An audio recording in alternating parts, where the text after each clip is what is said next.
এই মুহূর্তে আমি রয়েছি নড়াইল লোহাগড়া উপজেলা পরিষদের ভিতরে। আমি দেখতে পাচ্ছি এখানে লোহাগড়া বাজার বণিক সমিতির অনেক সদস্য তথা ব্যবসায়ীরা সকাল থেকে বিভিন্ন সময় তাদের বিভিন্ন দাবি নিয়ে লোহাগড়া উপজেলা পরিষদের ভিতরে ইউনো স্যারের কাছে আসছিল। আমি জানার চেষ্টা করবো আসলে কি তাদের দাবি আর কেন তারা একত্রিত হয়েছে। এখানে আপনাদের দাবিটা মূলত জানতে চাই।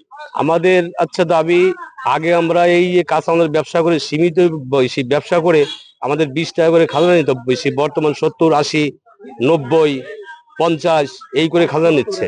আমরা নিরীহ লোকগুলো মরে যাচ্ছি, আমাদের কোনো ব্যবসা নাই কিন্তু আমাদের খাজনা দিয়ে যেতে হবে। এখন আমি আরো একজন ব্যবসায়ীর সাথে কথা বলার চেষ্টা করবো আসলে এখানে এসে তাদের কোনো ফলশ্রুতি হয়েছে কিনা। বলো বলো। আমরা ক্ষুদ্র ব্যবসায়ী, ফুটপাতে ব্যবসা করি, কাঁচামালের ব্যবসা করি। তো আমাদের খাজনা অতিরিক্ত নিচ্ছে এই বছরে, যার জন্য আমরা এই খাজনা কমানোর দাবিতে টিএনও অফিসে আসছি।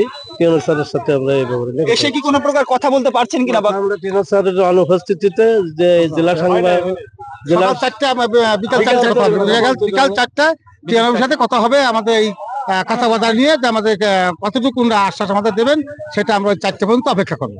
এখন মূলত আপনারা কি ধরনের অসুবিধায় ভুগে এখানে আসছেন, আপনাদের অসুবিধাগুলো জানতে চাই। 3 টাকার কাঁচা বাজার 10 টাকা দিয়ে আপনারা কিনে আনছেন, তার ভুক্তভোগী সাধারণ জনগণ ও ক্ষুদ্র দোকানদাররা, ফুটপাতের দোকানদাররা হচ্ছে। এর ভুক্তভোগী দোকানদারকে হতে হচ্ছে কারো 70 টাকা থেকে 200 টাকা, 50 টাকা থেকে 200 টাকা পর্যন্ত দেওয়া লাগতেছে চাউলের দোকানদারকে আর খাজনা।